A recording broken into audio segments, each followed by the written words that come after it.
Okay, hello again. I'm gonna get settled in here. So, what I'm spinning right now is a lovely merino silk blend that was dyed by my friend Nick White. I am absolutely addicted to his fibers and his colorways, and I have spun several of his work, of his dye jobs, and I absolutely love the results that I get from that.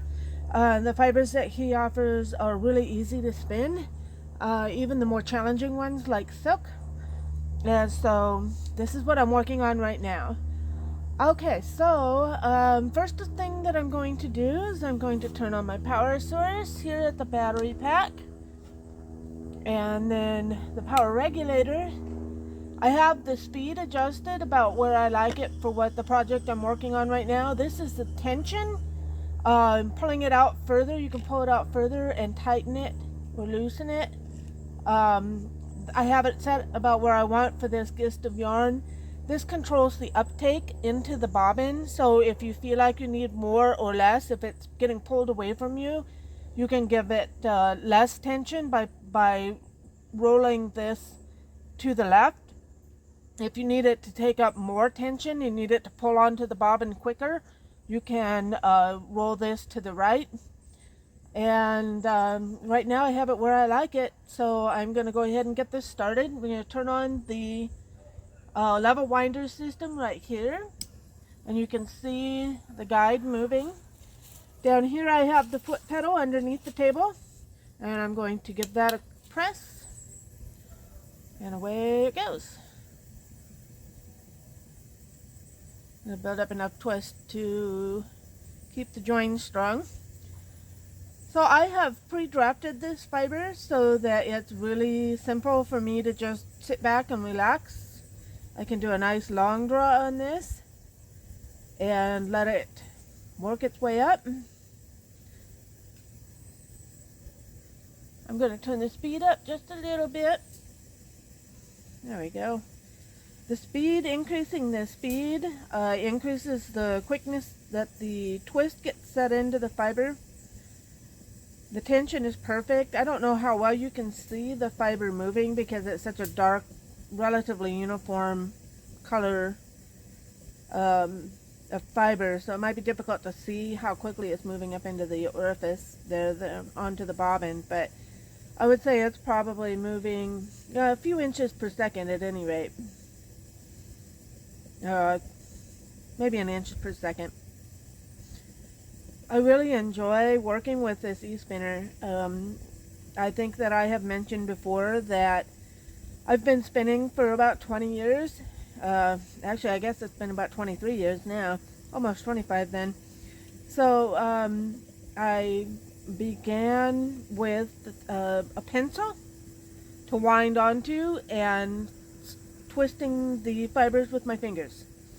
And I eventually learned how to make a spindle and spun on a homemade spindle for a while. And then when I was able to afford it, I was able to pick up a wooden wheel, an old, I guess that was an Sleeping Beauty is what it was. It was an Ashford Sleeping Beauty, which is a wheel that was built in the 1970s by a company in New Zealand that is no longer being made. And that wheel really gave me quite a struggle in learning how to handle the tension and the learning how to treadle, how to coordinate drafting, all of it. It was a real struggle, but I got it eventually. And then I moved up to a Ashford Traveler single treadle, one of the newer models, again probably built in the early 80s. And I spun on that for many years. I'd never spun on an e-spinner before I was introduced to the Majestic. And so when I was asked if I would be interested in being a tester, I thought that it would be an excellent opportunity for me to actually prove or disprove my apprehension about spinning with a electric spinner versus a traditional wheel or spindles. I was concerned that I wouldn't be able to keep up with the e-spinner, or that I would have trouble with producing a nice even yarn, which is my preference.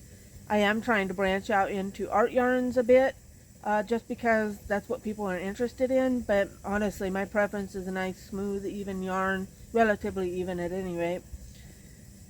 But I was very, very pleasantly surprised as I got to know the Majestic and learned how to work with the tension and the speeds, and the level winder for that matter.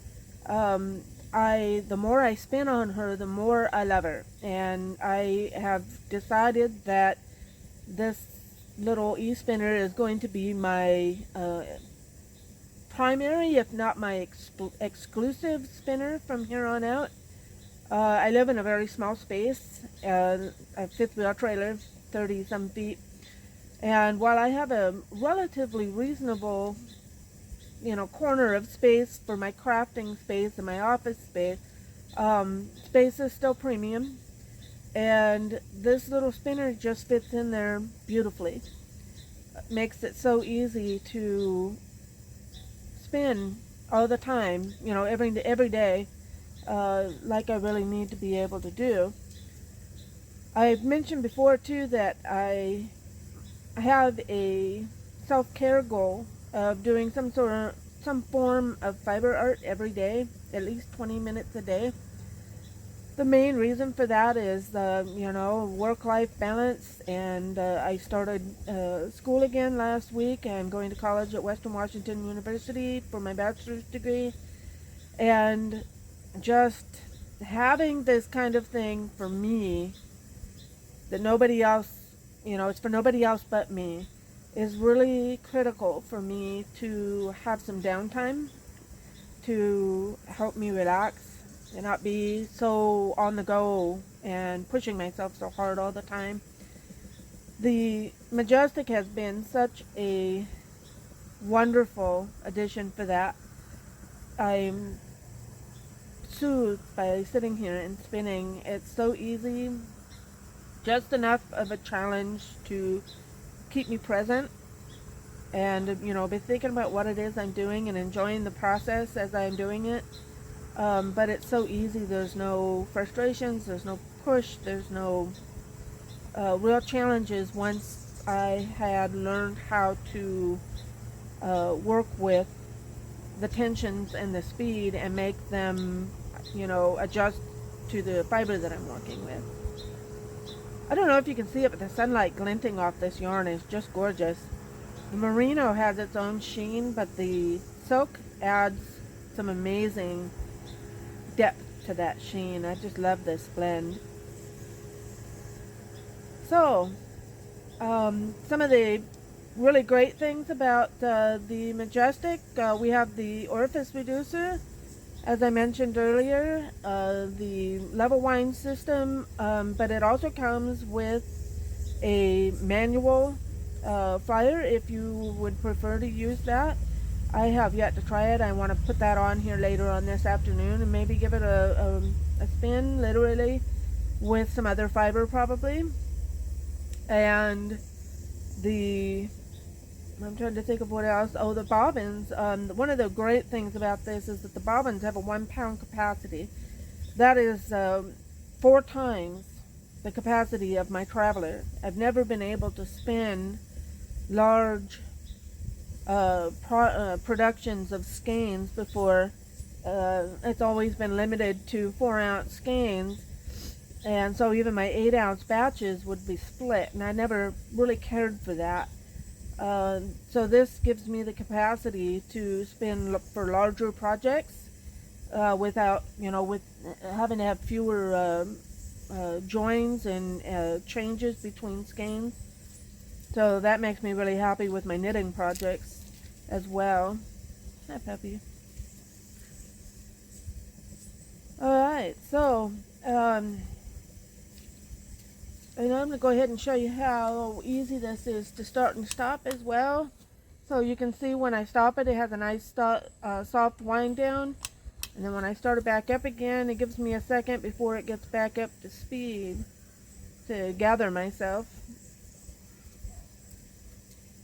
So I really appreciate this because once in a while I have to go ahead and stop the yarn from moving up into the bobbin for a second so that I can take off an oddity that may have shown up, extra lump or even a bit of vegetative matter. Sometimes it's in the roving or in the fiber that I'm working with still, gets caught up in the twist and gets sent up into the yarn. And so being able to stop it softly and remove that really quickly before continuing on has been really a nice feature. Alright, well I hope you enjoyed watching me spin this little bit. I'm going to go ahead and stop this and move on to the next project. Talk to you later.